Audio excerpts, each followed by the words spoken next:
Olá, turma! Nessa videoaula sobre as bases da farmacologia molecular, nós estudaremos os outros processos farmacocinéticos. Vamos observar nessa imagem que após a administração de um fármaco, é necessário fazer a liberação dele, daquela forma farmacêutica, e ele vai passar pelo processo de absorção, que nós estudamos na aula passada, a maioria dos fármacos. E esse processo vai variar de acordo com diferentes fatores, como as próprias vias de administração. Chegando no compartimento central, que a gente vai considerar aí como nossa corrente sanguínea, a concentração de fármaco livre está disponível para interagir ali naquela biofase dos receptores, por exemplo, levando a uma ação terapêutica. Além disso, também pode se dirigir a locais de ação indesejável, ou ser distribuída para reservatórios teciduais. Além disso, esse fármaco livre ele pode se ligar a proteínas plasmáticas, pode aqui sofrer processos de biotransformação, também chamados de metabolismo, e aí serem excretados, ou esses metabólitos eles podem ser excretados em seguida, e dessa forma o corpo consegue aí retirar esse fármaco da circulação. Então, com base nesses processos farmacocinéticos, a gente observou na aula passada os aspectos associados com a absorção. Agora a gente vai continuar o estudo desses processos, falando um pouco melhor sobre a distribuição. Após a absorção, o fármaco ele se distribui pelo corpo, através principalmente da nossa corrente sanguínea e uma pequena parte através aí da circulação linfática. Por isso, é importante a gente observar que temos diferentes compartimentos, como a água corporal total, a água extracelular, o plasma sanguíneo, o tecido adiposo, os ossos e os dentes. E cada compartimento desse vai receber de forma diferente fármacos. Então, geralmente, na água corporal total, a gente encontra aí pequenas moléculas hidrossolúveis, como o etanol. Na água extracelular, moléculas hidrossolúveis um pouco maiores, como o manitol. No plasma sanguíneo, moléculas altamente ligadas, as proteínas plasmáticas, moléculas muito grandes, moléculas altamente carregadas, como a própria heparina. No tecido adiposo, a gente verifica uma grande quantidade de moléculas altamente lipossolúveis, como o diazepam. Nos ossos e nos dentes, alguns íons, como fluoreto e estrôncio. Além disso, o processo de distribuição desses fármacos dentro do organismo depende muito do fluxo sanguíneo tecidual. Então, aqui nós podemos observar o fluxo sanguíneo tecidual total e normalizado pelo peso aqui em adultos. Pensando no órgão perfundido, fígado, rim, cérebro, coração, gordura, outros como músculo, o fluxo sanguíneo em ml por minuto, a massa do órgão e o fluxo sanguíneo normalizado, ou seja, seria ml por minuto por quilo daquele tipo de estrutura. Se a gente parar para observar, os locais de maior perfusão são aqui os rins, o coração e o fígado, além também aqui do cérebro. Então, nesses locais de maior perfusão, é mais fácil levar o fármaco devido a esse maior fluxo sanguíneo. Entretanto, é importante observar que no cérebro a gente tem aquela barreira hematoencefálica que vai limitar a entrada de fármacos nessa região do sistema nervoso central. Observe que em outras regiões, como na gordura e nos músculos, a gente tem um fluxo sanguíneo menor comparado com esses outros órgãos, e é por isso que a gente distribui com maior dificuldade os fármacos para aquela região. Existem diferentes fatores que influenciam nesse processo de distribuição de fármaco. Ah, professor, então eu vou fazer a administração de um fármaco e ele vai para todos os lugares? Todos vão ter o mesmo padrão? Não. Existem alguns fatores que vão influenciar nesse processo. Que fatores são esses? A ligação às proteínas plasmáticas. Existem fármacos que se ligam mais facilmente a proteínas plasmáticas do que outros fármacos. O acúmulo tecidual. Vocês observaram que tem determinadas substâncias que têm uma afinidade maior por tecido adiposo, devido à característica química delas. E o próprio volume de distribuição são aí os fatores que a gente vai estudar e que vão influenciar no processo de distribuição de fármacos. Vamos iniciar pela ligação do fármaco às proteínas plasmáticas. O fármaco ele pode estar ligado às proteínas plasmáticas ou na sua forma livre, como nós observamos naquela primeira imagem. Só que apenas os fármacos que estão na forma livre podem promover aí a ação farmacológica. Eles podem interagir com os receptores ali naquela biofase. E essa ligação dos fármacos com as proteínas plasmáticas, pessoal, vai depender da afinidade que esses fármacos têm pelas proteínas plasmáticas, da concentração que o fármaco está. O fármaco está muito concentrado ou pouco concentrado? E também na quantidade que a gente tem nessas proteínas plasmáticas. E aqui eu vou chamar atenção porque a presença de quantidades diminuídas de proteínas plasmáticas, por exemplo, como a gente observa em indivíduos subnutridos, vai afetar aí o comportamento desse fármaco dentro do organismo. Quem são as principais proteínas plasmáticas que a gente tem? A albumina é a principal proteína plasmática e vão se ligar a ela principalmente as drogas com caráter ácido. A outra proteína é a alfa-1-glicoproteína ácida e se ligam a ela principalmente drogas que têm um caráter básico. Existem outras proteínas, tá, gente, que podem interagir com fármacos também, mas isso em menor quantidade. E é interessante observar que esse tipo de ligação do fármaco com as proteínas plasmáticas é um processo reversível. Então, esse fármaco se liga e ele se desliga dessas proteínas plasmáticas. Nessa imagem, nós podemos observar duas situações distintas. Nós temos aqui a albumina, o fármaco A se ligando aqui à albumina e o fármaco B se ligando à albumina. Existem fármacos, pessoal, que têm baixa afinidade por essas proteínas plasmáticas, aqui no caso a albumina. Então, esse fármaco, uma vez chegando na corrente sanguínea, ele vai preferir se difundir, se distribuir e chegar, por exemplo, até o seu sítio de ação farmacológica. Além disso, ele pode também ser depurado mais rapidamente, a gente vai conhecer esse conceito um pouco mais para frente, mas ele pode ser degradado mais facilmente. Já nessa outra situação, o que a gente observa é um fármaco que tem uma alta afinidade pela proteína plasmática, nesse caso a albumina. Então, quando nós administramos esse fármaco ao indivíduo, a maior parte dele vai se ligar às proteínas plasmáticas. Pouca quantidade vai ficar solta, para poder então interagir com o seu sítio de ação farmacológica. Nesse caso, é necessário que a dose ela seja maior do que o que acontece para esse fármaco aqui. Isso é determinado aí durante os estudos de farmacocinética. Por quê? Porque quando esse fármaco for administrado e chegar à corrente sanguínea, a maior parte dele vai ficar ligada às proteínas plasmáticas. Então, eu preciso ter quantidade suficiente para interagir com o sítio de ação farmacológica e fazer o seu efeito. Uma outra coisa interessante em relação a essa ligação dos fármacos às proteínas plasmáticas é o processo de competição deles. Eu tenho fármacos que se ligam à albumina. Então, vários fármacos se ligam à albumina. E se a gente estiver utilizando fármacos diferentes que se ligam à albumina, eles vão competir por essa ligação. Então, nesse caso aqui, a gente teria alguns fármacos que se ligam aqui à albumina com uma alta afinidade. Aqui, a maioria das moléculas do fármaco está ligada à albumina. E a concentração de fármaco aqui livre vai ser uma concentração mais baixa. Nessa outra situação, a maioria das moléculas de albumina vai ter fármacos ligados nela, mas essas moléculas aqui elas não têm uma afinidade tão grande pela albumina. E a concentração de fármacos livres vai ser significativa, então eu vou ter bastante. Se a gente fizer a administração desses dois fármacos juntos, olha o que vai acontecer. Esse fármaco aqui em verde, ele vai se ligar às albuminas porque ele está em maior quantidade. Então, por estar em maior quantidade, ele consegue deslocar esse fármaco em vermelho. E dessa forma, esse fármaco em vermelho vai ficar livre. Só que ele não deveria ficar livre dessa forma porque ele tem uma alta afinidade para a albumina. Então, na maioria dos casos, ele precisa estar ligado à albumina e pouco dele vai estar disponível aqui na forma livre para interagir com os receptores.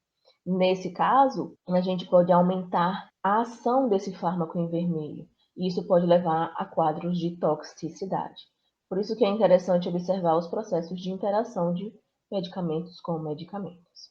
Em relação ao processo de distribuição tecidual, esses tecidos podem ser classificados como tecidos susceptíveis, quando eles sofrem ação farmacológica, tecidos ativos, quando eles são responsáveis por fazer o metabolismo do fármaco, indiferente, e aí nesse caso geralmente eles atuam como reservatórios temporários, e emunctórios, quando eles auxiliam na excreção desse fármaco.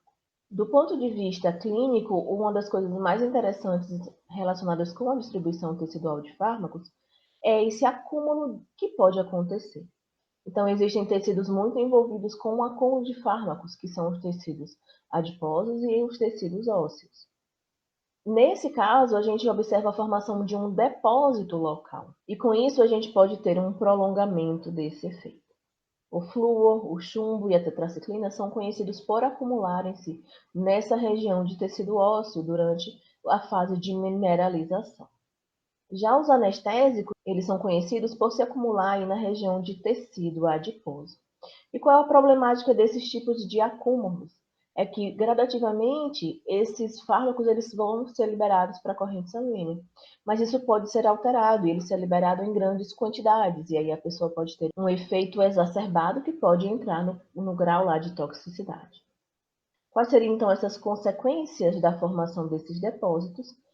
A manutenção das concentrações plasmáticas, isso pode ser interessante, mas nós observamos uma redução das concentrações plasmáticas iniciais. Então, logo após o processo de administração desses medicamentos e a absorção desses fármacos, a gente pode observar que vai haver uma redução da concentração plasmática inicial, porque esses fármacos vão se distribuir, eles vão então sair daquela região e ir em direção a esses tecidos. Isso prolonga o tempo de ação dos fármacos e pode levar a efeitos rebotes, por exemplo, nos fármacos que se acumulam em tecido adiposo. Como exemplo, indivíduos que acumulam determinados fármacos em tecido adiposo, eles podem ter um aumento nessa liberação desses fármacos se eles realizarem exercícios físicos exacerbados, que tiverem ali um aumento de atividade local, isso pode favorecer a liberação em maior quantidade desses fármacos para a corrente sanguínea, e aí o indivíduo pode ter um efeito tardio e um efeito de toxicidade. Então, tudo isso aí está relacionado com o depósito tecidual. Um outro parâmetro importante dentro da distribuição é conhecer o volume de distribuição. O que é esse volume de distribuição? Ele relaciona a quantidade de fármaco no organismo à sua quantidade no sangue ou no plasma. Ou seja, esse volume de distribuição, pessoal, ele descreve a proporção do fármaco que se divide entre o plasma e os compartimentos teciduais. Ele representa o volume de líquido que seria necessário para conter todo o fármaco presente no corpo. Ou seja, isso é um valor de extrapolação, tá? Não é um valor real.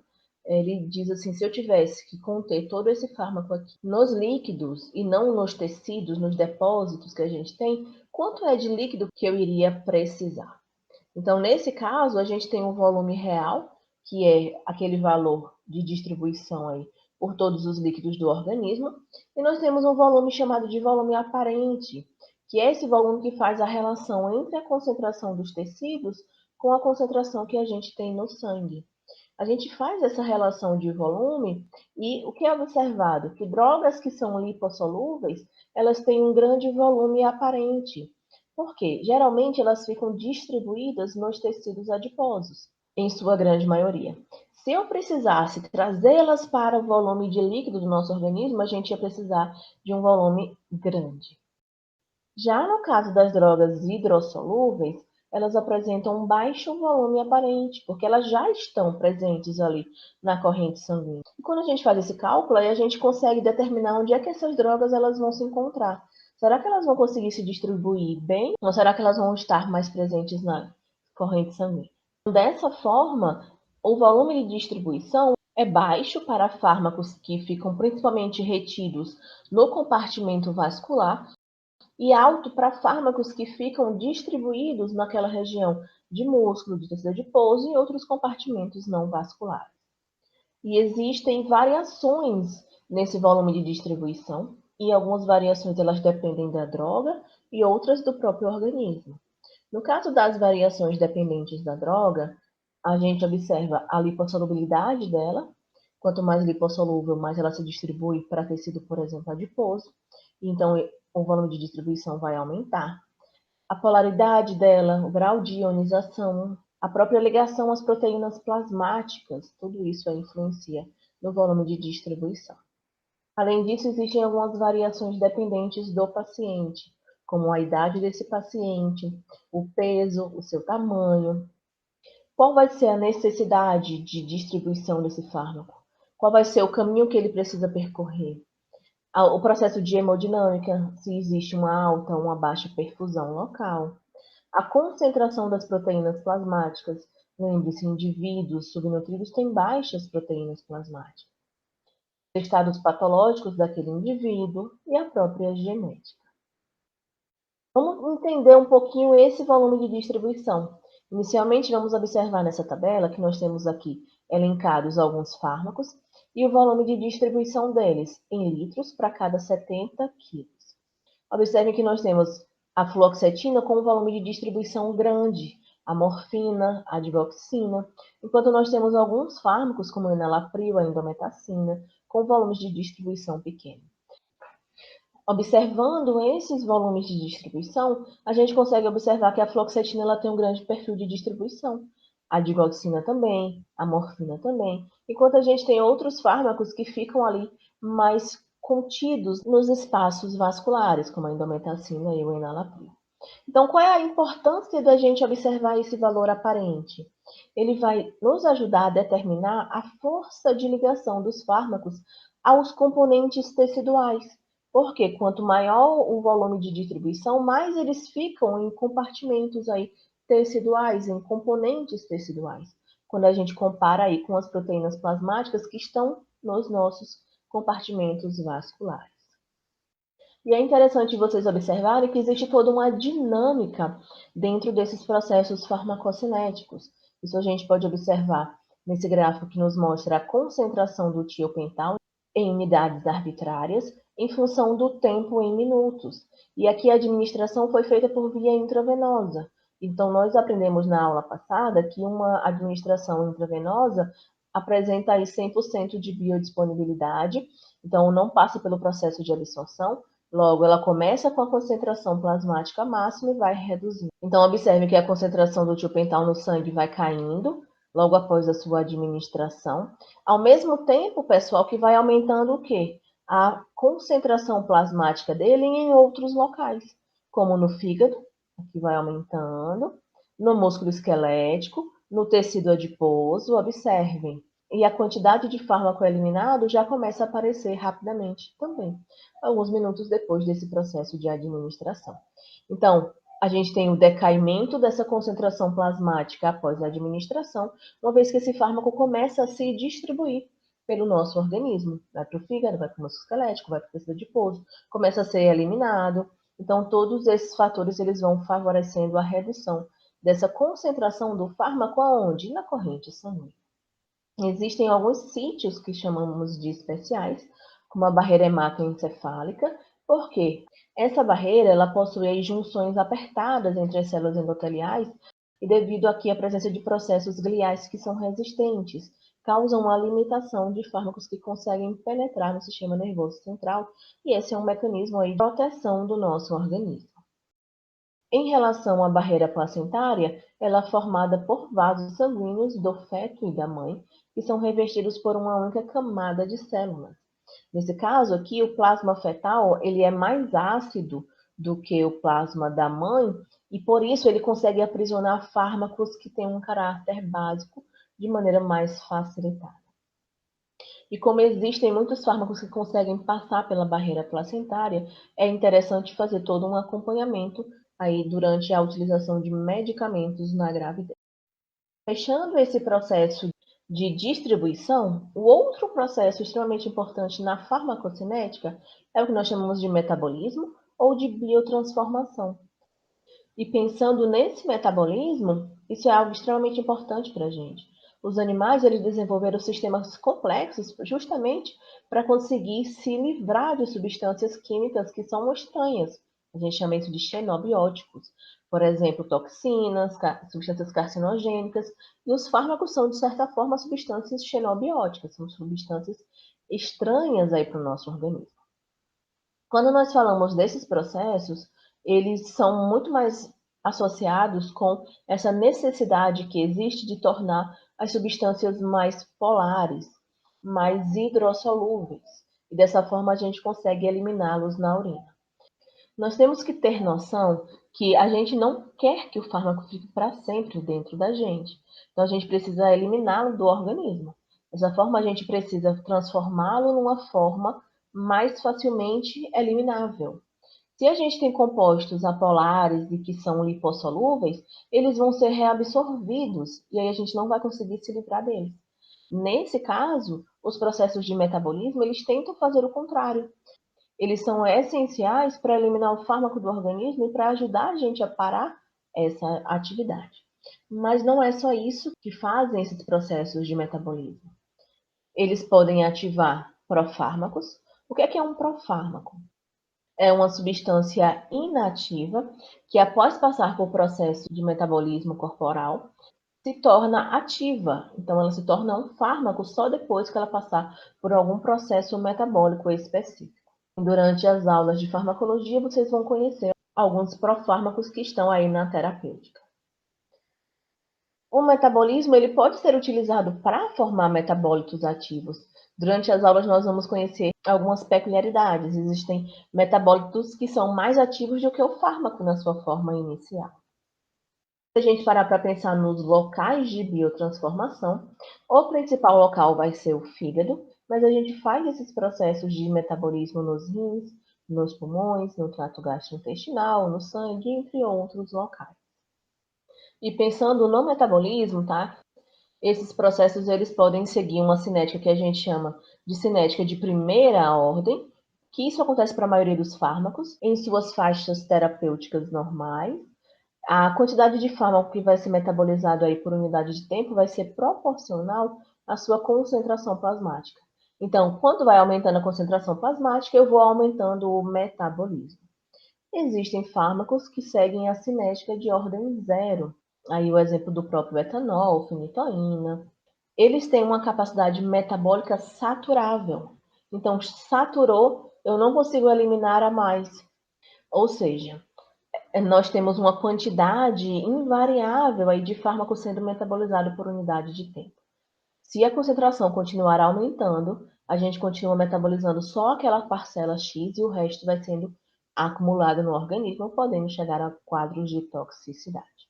Ainda dentro do metabolismo, nós vamos observar processos de indução e inibição enzimáticos que são importantes para auxiliar ou dificultar esses processos metabólicos. Então, vamos observar algumas situações onde esse metabolismo ele pode trabalhar. Aqui nós temos uma droga sofrendo uma ação enzimática e sendo convertida a metabólico. Isso aqui é um processo de metabolismo. A gente pode ter uma substância ativa, né, e a maioria dos casos, essa substância, após passar pelo metabolismo, ela vai ser inativada e vai ficar menos lipossolúvel, auxiliando aí no nosso processo de excreção. Mas em alguns casos acontecem algumas coisas diferentes. A forma ativa, aqui na minoria dos casos, né, ela pode ser convertida em uma forma que tem menor efeito ou em uma forma que tem maior efeito. Além disso, uma forma inativa pode ser convertida em uma forma ativa, que seria o caso do profármaco sendo ativado após esse processo metabólico. Uma substância tóxica pode ser metabolizada e virar uma substância não tóxica, ou uma substância não tóxica pode ser metabolizada e se tornar tóxica após esse processo. Essas reações de metabolismo elas são divididas em reações chamadas de fase 1 e reações chamadas de fase 2. E é interessante a gente observar que os fármacos eles passam por esse processo de metabolismo de forma diferente. O que é comum é eles passarem de uma forma mais lipofílica para uma forma mais hidrofílica para auxiliar no processo de eliminação. Um fármaco pode ser absorvido e passar direto para essa reação de fase 2, ser metabolizado, né, diretamente formando um conjugado e depois sendo eliminado. Um fármaco ele pode ser metabolizado através de reações de fase 1 e gerar um metabólito desse fármaco com uma atividade modificada, que em seguida pode ser conjugado, né, que seria uma reação de fase 2, e depois eliminado. Esse mesmo fármaco ele pode parte ser metabolizado e formar um metabólito do fármaco aí inativo, depois ele ser conjugado e ser eliminado, ou um fármaco ele pode ser absorvido e ser eliminado sem passar pelos processos de metabolismo.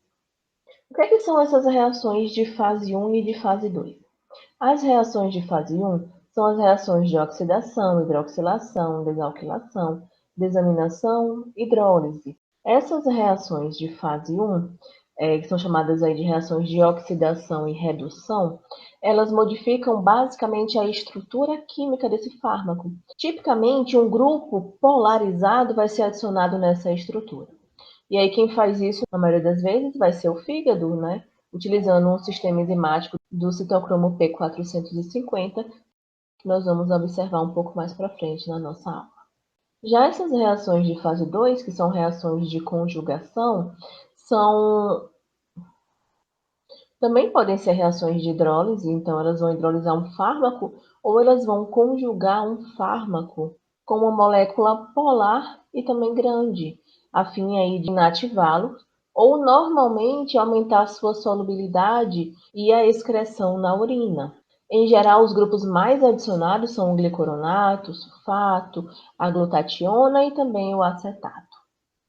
Nós podemos observar nesse quadro aqui a droga na forma inativa, uma prodroga, um profármaco, como o enalapril. O enalapril, pessoal, é um profármaco e ele vai ser metabolizado formando o metabólito ativo, que é o enalaprilato.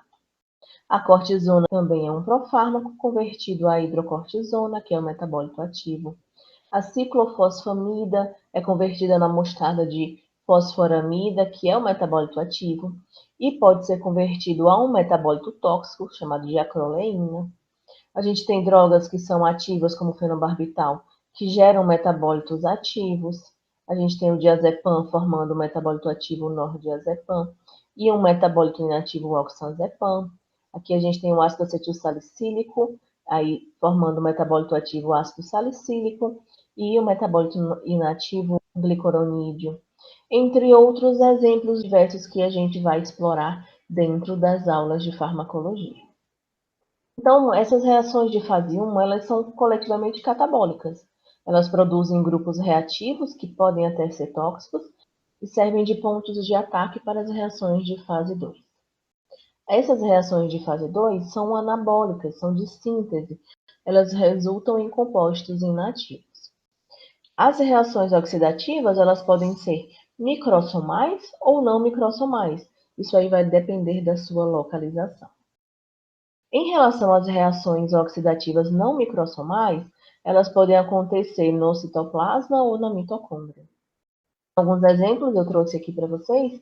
O etanol ele sofre ação da álcool desidrogenase e forma o acetaldeído, é uma reação oxidativa não microssomal. A xantina sofre ação da xantina oxidase e forma o ácido úrico. As catecolaminas sofrem ação da monoaminoxidase e formam aí a catecolamina na sua forma inativa. Como reações oxidativas microssomais, elas vão acontecer no retículo endoplasmático liso. E aí existe a participação do citocromo P450, do ferro, da nicotinamina adenina dinucleotídeo, que é o NAD, e do oxigênio. Nós vamos destacar aqui o citocromo P450, que é um sistema enzimático, é um conjunto aí de enzimas, que são hemoproteínas, abrangendo uma família, né, uma superfamília de enzimas relacionadas, mas que são distintas. Elas se diferenciam entre si pela sequência de aminoácidos e pela própria sensibilidade aos processos de indução e inibição enzimática. É o principal mecanismo aí de metabolismo. Existe uma fonte de variabilidade interindividual em relação à expressão dessas enzimas do citocromo P450, relacionado também a efeitos tóxicos aí de determinados fármacos, e estão envolvidos em interações entre as drogas. Nós vamos abreviar sempre CYP como citocromo, e aí a gente vai ter um número, que vai representar a família, uma letra, que vai representar a subfamília, e um número que vai representar aí o indivíduo. Existem diferentes fatores que influenciam nos processos metabólicos, como a idade, as doenças, a genética e os processos de indução ou inibição enzimática. Então, o metabolismo de cada indivíduo vai ser diferente. Isso é muito relevante do ponto de vista da terapêutica, porque às vezes a gente faz a administração de determinados medicamentos em um indivíduo, ele responde normal, ele responde bem ao tratamento, outro indivíduo não vai responder bem ao tratamento, ele pode se intoxicar, o outro pode não ter efeito terapêutico. Isso pode estar associado com o processo metabólico daquele indivíduo. O que seria então essa indução enzimática? A indução enzimática ela está associada com o aumento da expressão daquela enzima. Então, se eu aumento a expressão de uma enzima específica do citocromo P450, eu vou aumentar a metabolização dos fármacos que são metabolizados por aquela enzima específica. Logo, eu vou reduzir a meia-vida plasmática daquele fármaco. E, como consequência, eu vou reduzir os efeitos farmacológicos. Já no processo de inibição enzimática, a gente vai observar que uma enzima ela vai ter a sua atividade reduzida. Então, ela vai deixar de metabolizar aquela substância que ela metabolizava antes. Nesse caso da inibição enzimática, a gente vai ter uma redução da metabolização aí dos fármacos. Como consequência, a gente vai ter um aumento da meia-vida plasmática de determinados fármacos. Os fármacos vão permanecer mais tempo na corrente sanguínea. Então, a gente pode ter efeitos farmacológicos aumentados. E aqui vai uma observação, mas esses efeitos eles podem aí permanecer aumentando e aumentando cada vez mais e se tornarem tóxicos. Nós temos aqui alguns dados, como, por exemplo, o tipo de enzima do citocromo P450, quais seriam os seus substratos, quais seriam as substâncias indutoras enzimáticas, ou seja, que aumentam a expressão dessas enzimas, e quais seriam as substâncias inibidoras enzimáticas, ou seja, que reduzem a expressão dessas enzimas. Por exemplo, a CYP1A2, ela vai ter como substrato paracetamol, cafeína, duloxetina, melatonina, entre outros. Algumas substâncias aqui indutoras enzimáticas, o fumo, alimentos grelhados com carvão, hortaliças, o omeprazol, aumentam a expressão dessa enzima. Quando isso acontece, a gente tem uma redução da concentração plasmática dessas substâncias. Em contrapartida, se eu tiver uma substância inibidora como a furafilina, a gente vai ter uma inibição enzimática, como consequência, esses substratos não vão conseguir ser metabolizados, então eles vão permanecer mais tempo dentro do organismo. E aí nós temos várias tabelas demonstrando esses tipos de enzimas de citocromo P450 que vocês podem consultar. Ainda do ponto de vista metabólico, observando essa questão da indução enzimática e da inibição enzimática, a gente pode observar uma alteração na cinética de eliminação durante o tratamento com um determinado fármaco. Por exemplo, nesse gráfico que nos mostra a concentração do fármaco no sangue em função das administrações aqui em determinadas horas, a gente observa o que seria o normal. Aqui a administração é de 6 em 6 horas desse medicamento, e a gente tem o aumento da concentração do fármaco no sangue, o que a gente observa nessa curva aqui, que está na coloração azul. Esse seria o normal, tá, pessoal, em relação aos processos de metabolismo, eliminação, absorção. Essa seria a curva normal. Mantendo a concentração do fármaco no sangue na concentração plasmática desejável para aquele efeito farmacológico. Se a gente tiver uma indução enzimática, ou seja, eu tenho mais enzima para metabolizar esse fármaco, olha o que é que vai acontecer. A gente vai ter uma aceleração na eliminação desse fármaco. Então, a gente não vai conseguir manter a concentração do fármaco no sangue dentro dessa faixa desejável para que a gente tenha um efeito terapêutico. Já na situação contrária, quando a gente tem um processo de inibição enzimática, a gente não iria conseguir metabolizar esse fármaco. Então, nesse caso, a curva continuaria aqui de forma ascendente. E aí, olha o que acontece, a gente entra numa concentração plasmática tóxica. Um outro fator relevante é a gente observar a variabilidade populacional. Existem alguns indivíduos que são chamados de metabolizadores rápidos, ou seja, considerando que eles estejam utilizando uma dose terapêutica X e eles consigam metabolizar ela muito rápido, eles não vão conseguir manter as concentrações plasmáticas dentro da faixa aqui daquele intervalo terapêutico, porque eles são metabolizadores rápidos. Rapidamente eles degradam, eles eliminam essa substância. A maioria da população, tá, é de metabolizadores intermediários. E aí a gente mantém esse efeito esperado dentro desse intervalo terapêutico. Geralmente os estudos, eles nos mostram sempre esses valores para os metabolizadores intermediários, mas existem pessoas que fogem a essa situação. Os outros casos seriam os metabolizadores muito lentos. E nesse caso aqui, pessoal, a gente consegue observar que essa concentração da substância, ela pode chegar a passar desses intervalos aqui terapêuticos e chegar a casos tóxicos. Então aqui a gente pode ver o desenvolvimento de reações adversas e de toxicidade, simplesmente porque essas pessoas têm um metabolismo muito lento, então, consequentemente, elas têm mais dificuldade de se livrar daquele fármaco. E dentre os processos farmacocinéticos, a gente chega ao final, que seria a excreção de fármacos. Essa excreção de fármacos e de seus metabólitos, ela acontece principalmente devido à ação renal e também por via biliar. Mas nós podemos observar a excreção de fármacos por outros locais, como pelos pulmões, glândulas mamárias, glândulas sudoríparas, glândulas lacrimais, pelas próprias fezes. Então, existem fármacos que são excretados de formas distintas. Dessa forma, existe o conceito de eliminação que engloba os processos de biotransformação e excreção, e a excreção em si, que é basicamente a passagem do fármaco da circulação sanguínea para o meio externo. A excreção renal é a principal via de eliminação que nós temos, sendo esses metabólitos excretados mais rapidamente do que o fármaco original. Algumas alterações renais elas vão comprometer a excreção da maioria dos fármacos, uma vez que essa é a nossa principal via de excreção. Nós podemos observar a cinética de excreção, observando essa imagem, que nos mostra que uma droga hidrofílica, ou seja, aquela que tem afinidade pela água, uma vez administrada, absorvida, passando pelo nosso organismo, ao chegar na região renal, ela vai ser excretada do organismo.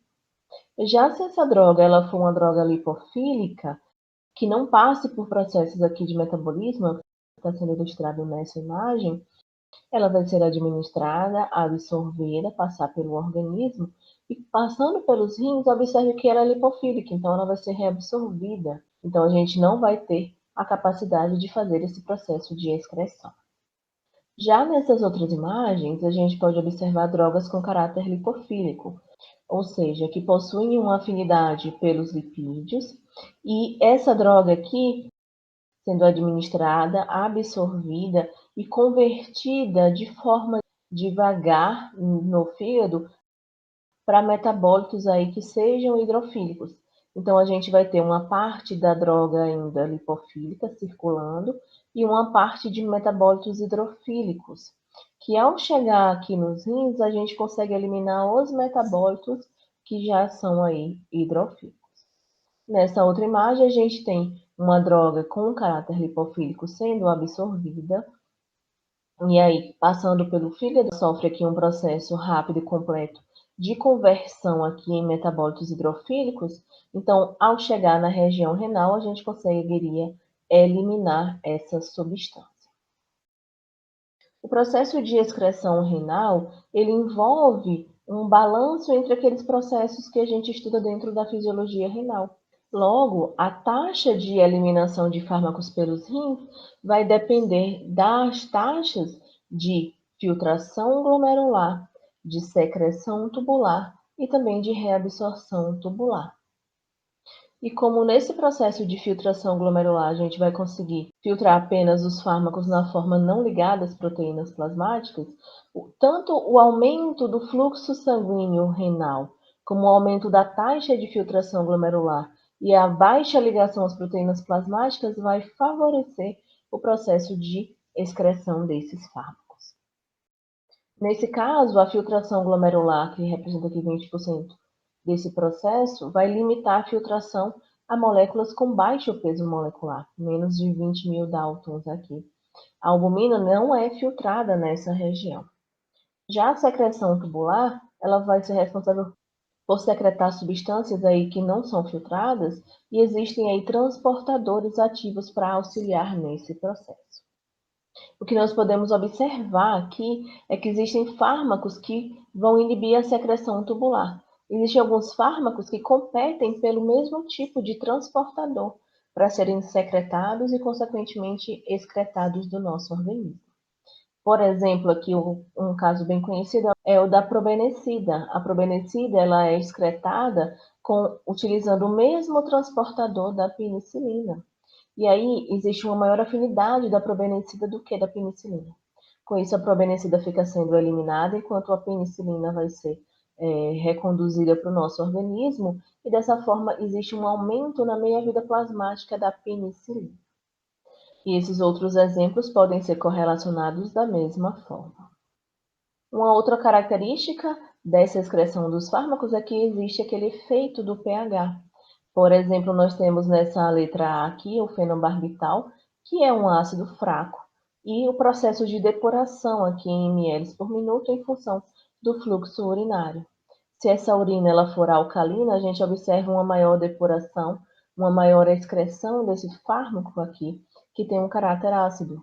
Porque em um pH alcalino, a gente observa que esse ácido ele vai estar encontrado muito mais na sua forma ionizada e, consequentemente, hidrossolúvel, por isso que ele é melhor eliminado. Já nesse gráfico B, a gente observa aqui a anfetamina, que é uma base fraca. E aqui a gente tem, por exemplo, a eliminação urinária dela, e a gente demonstra que numa urina ácida, nós temos ela na forma ionizada e, consequentemente, hidrossolúvel, a gente tem uma maior eliminação urinária dessa anfetamina, o que vai reduzir, consequentemente, a sua concentração plasmática e a resposta psicológica desses pacientes. Nós entramos agora num conceito extremamente importante para a farmacocinética, que é o que é essa depuração. A depuração é também chamada de clearance. Então, é um parâmetro que descreve a eficácia da eliminação de uma droga da corrente sanguínea. É o parâmetro mais relevante dentro da terapêutica, pensando na farmacocinética, porque é esse parâmetro de depuração que vai auxiliar na determinação do esquema de manutenção de dose necessária para que a gente consiga atingir a concentração plasmática desejada. Esse momento é o que a gente chama de estado de equilíbrio. Logo, é a depuração que nos permite fazer um planejamento de um esquema racional de administração prolongada de um determinado fármaco. Esse estado de equilíbrio a gente vai chamar aqui de steady state, e é aquele momento onde a taxa de administração do fármaco é igual à taxa de eliminação desse fármaco. Então, a gente entra em equilíbrio. A quantidade que entra de fármaco é igual à quantidade que sai de fármaco. Nesse sentido, a gente observa que a dose de manutenção aqui em miligramas por hora vai ser igual à concentração desejada daquele fármaco em miligramas por litro, vezes a depuração. Quanto eu quero e quanto eu elimino por hora desse tipo aí de fármaco. Isso vai nos levar à dose de manutenção. Esse clearance, né, a depuração, é igual à taxa de eliminação sobre a concentração que a gente tem. E pensando no clearance como um todo, a gente precisa levar em consideração esse tipo de depuração que está acontecendo a nível renal, a nível hepático e a nível de qualquer outro local. Ou seja, pessoal, essa depuração é o volume de sangue que vai ser depurado do fármaco por unidades de tempo, ou seja, o quanto eu estou tirando do fármaco desse sangue por unidade de tempo. Isso é o que a gente chama de depuração ou clearance. Com base nesse conhecimento sobre a depuração, é que a gente pode conhecer um outro termo, chamado de tempo de meia-vida. O que é esse tempo de meia-vida? É o tempo necessário para que a quantidade original da dose do fármaco seja reduzida à sua metade. Por isso que a gente fala meia-vida.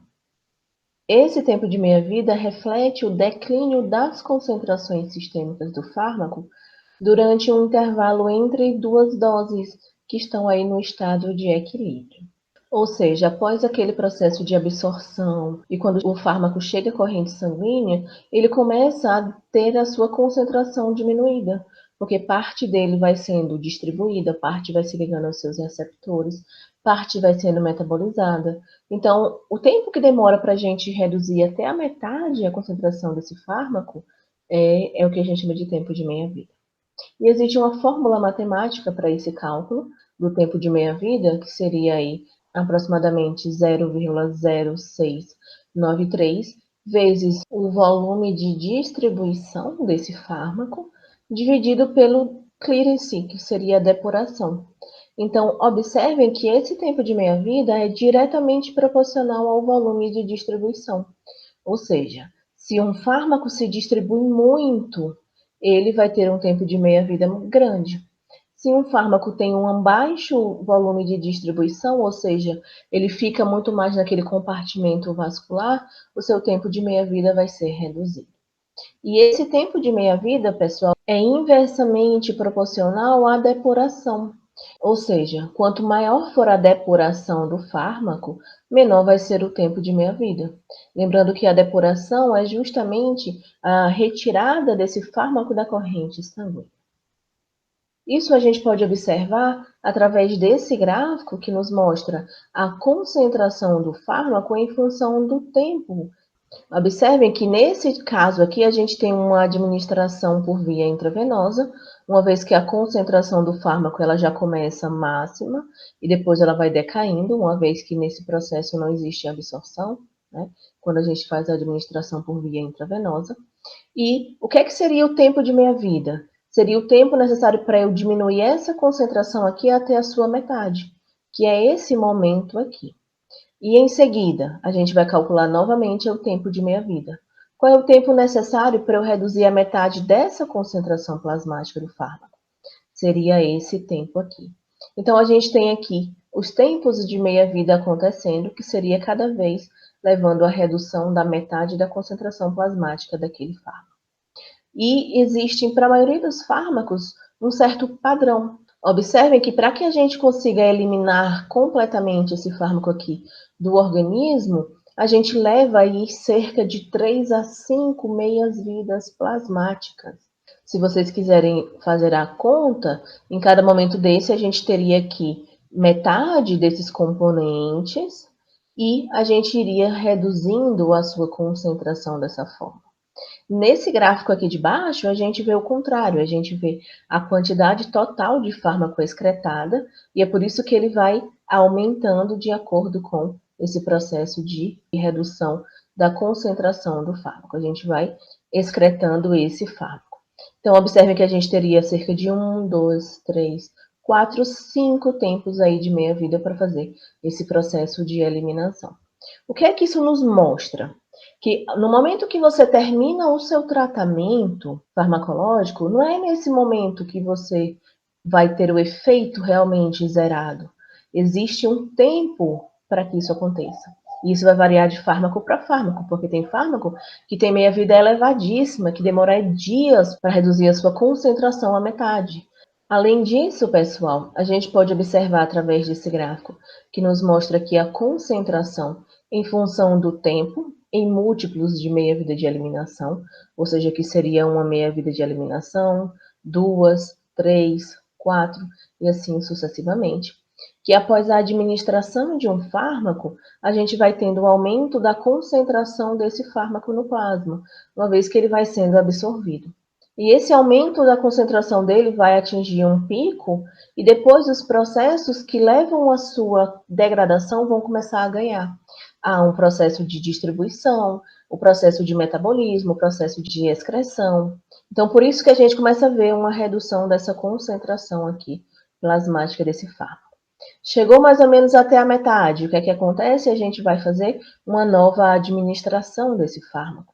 Então, a pessoa utiliza novamente e aí começa a subir novamente a concentração desse fármaco.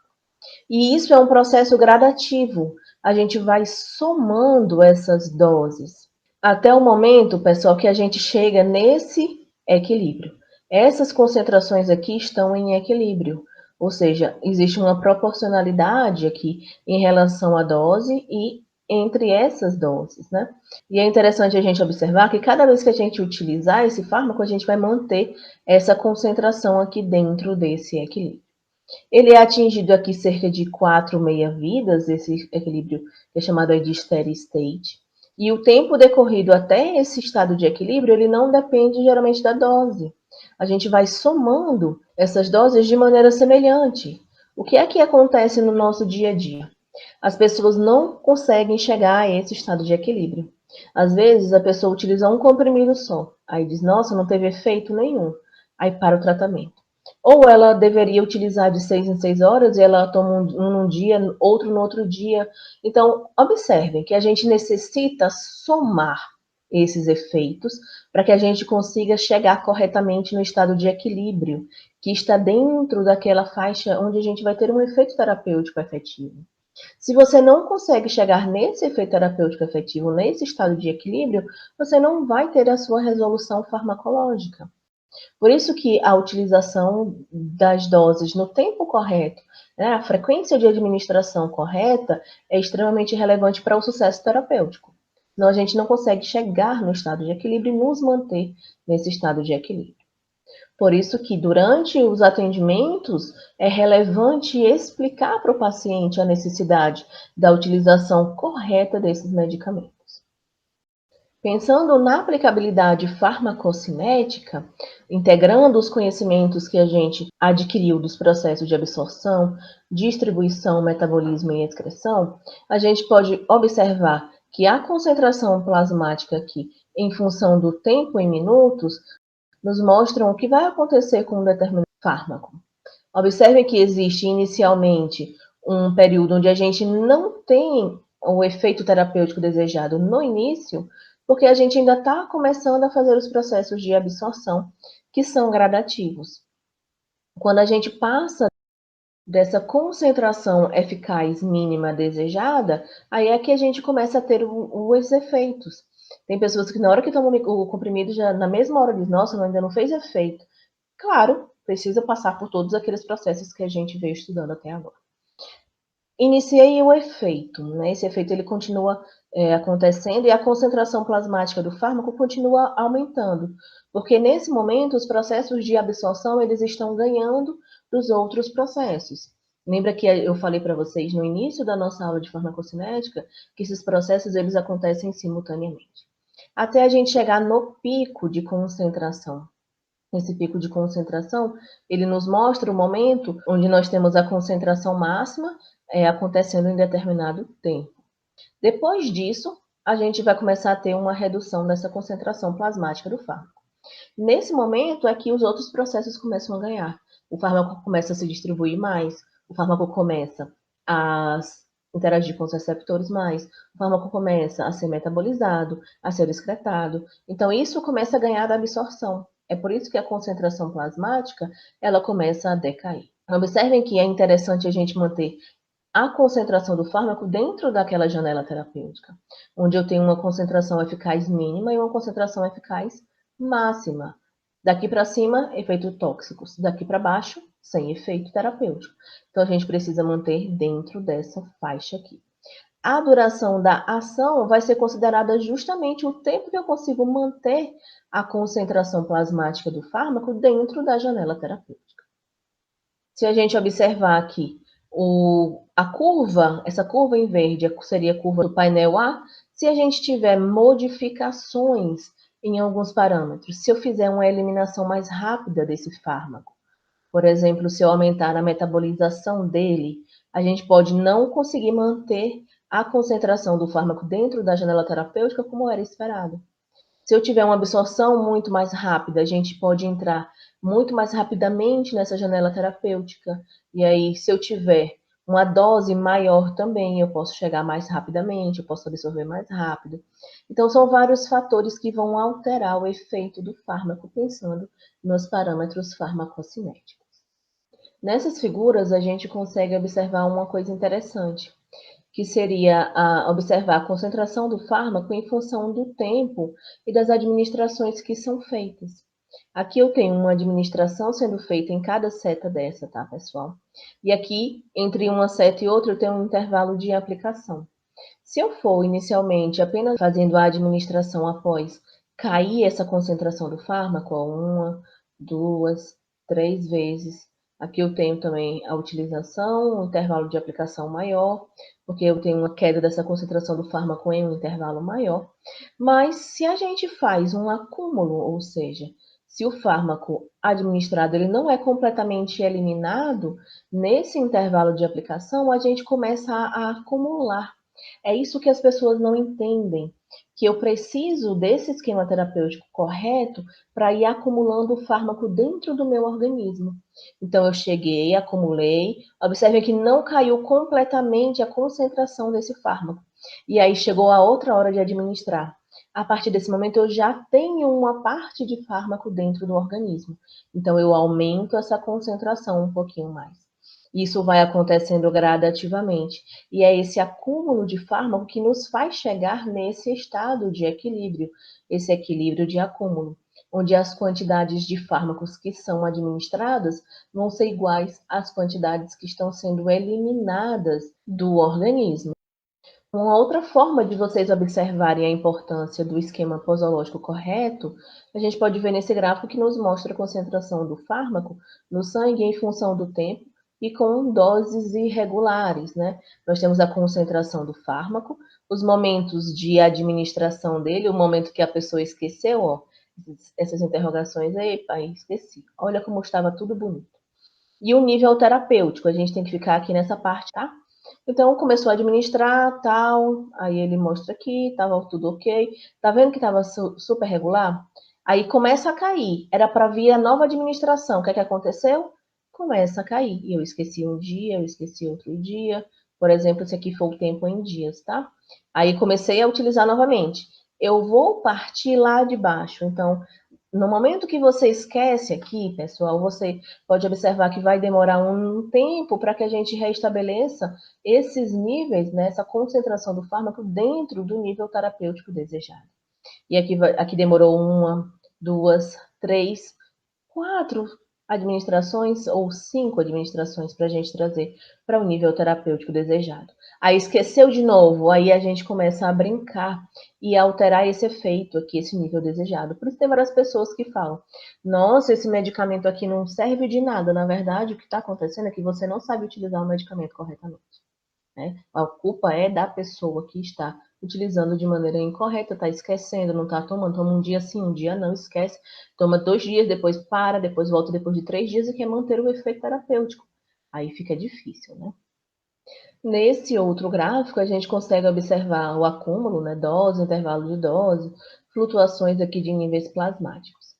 Aqui nós temos a concentração do fármaco no sangue em função das horas. Esses fármacos eles têm esquemas de administração diferenciados.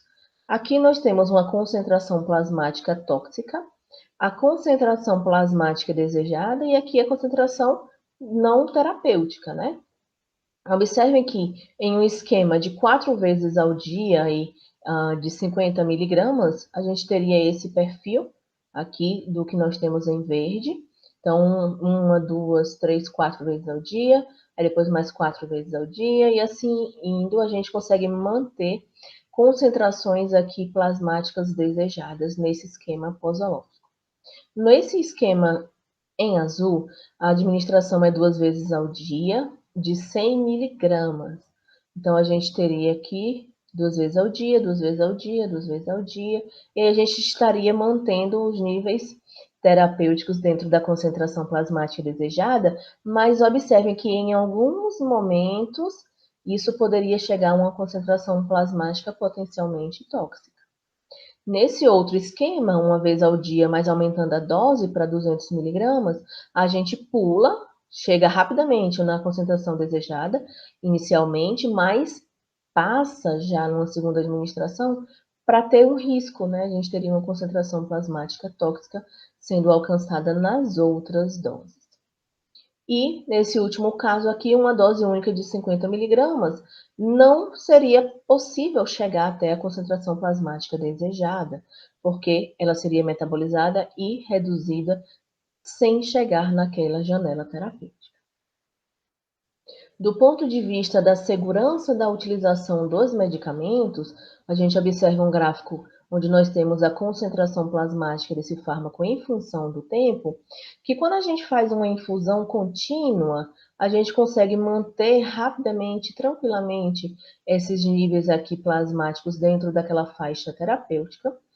Entretanto, a gente não consegue fazer em casa uma infusão contínua, né? Mas a gente consegue utilizar doses baixas e com frequência. Então, seriam aquelas utilizações uma vez, duas vezes, ou na segunda vez já começa a chegar dentro do efeito terapêutico nesse exemplo, tá? Aí 3 vezes, 4 vezes, ó, cheguei aqui já no steady state, e aí a gente já continua aqui, ó, mantendo essas doses dentro da janela terapêutica. Se você for utilizar doses altas e infrequentes, você vai passar da faixa terapêutica e vai chegar numa potencial toxicidade, tá? E aí você também tem quedas bruscas, em alguns momentos você não vai ter o efeito desejado, em outros momentos você pode ter efeitos de toxicidade. E para a gente fechar essa aplicabilidade farmacocinética, nós conseguimos observar, através desses gráficos, que vão nos mostrar a concentração plasmática dos fármacos em função dos dias, tá? Nessa letra A gente tem um fármaco administrado aqui a primeira dose, e ele chega até a faixa terapêutica mantendo esse estado de equilíbrio, tá? Nessa letra B, a gente utiliza uma dose de ataque. O que é que seria essa dose de ataque? Seria uma dose maior do que o convencional, naqueles casos onde a gente precisa entrar na faixa terapêutica com muita rapidez. Isso é feito geralmente com infecções aí bacterianas, a utilização de alguns antibióticos em doses mais altas inicialmente, para já chegar na faixa terapêutica e começar a ter o efeito terapêutico para limitar aquele crescimento bacteriano, que é super rápido, e isso melhora o quadro do paciente, né? Então, aqui uma dose de ataque, rapidamente eu chego na faixa terapêutica, depois a gente faz as doses de manutenção. Nesse outro caso aqui, doses elevadas que passam da faixa terapêutica e chegam até a faixa de toxicidade, isso não é o que a gente quer dentro de um esquema terapêutico. Ou algo super comum é a gente ter uma dose subterapêutica, onde a gente tem aqui uma dose que não vai alcançar a faixa terapêutica. Isso acontece muito no dia a dia, principalmente devido à utilização incorreta dos medicamentos, seja por um esquecimento da própria pessoa ou pela própria má conduta dos profissionais prescritores, que não reforçam a necessidade do tratamento ser feito corretamente, bem como dos profissionais farmacêuticos, que são os dispensadores e que necessitam fazer as orientações corretas para a utilização desses medicamentos. Bom, turma, dessa forma nós chegamos ao final da aula de farmacocinética, onde nós aprendemos mais sobre os processos de distribuição, metabolismo e excreção de fármacos.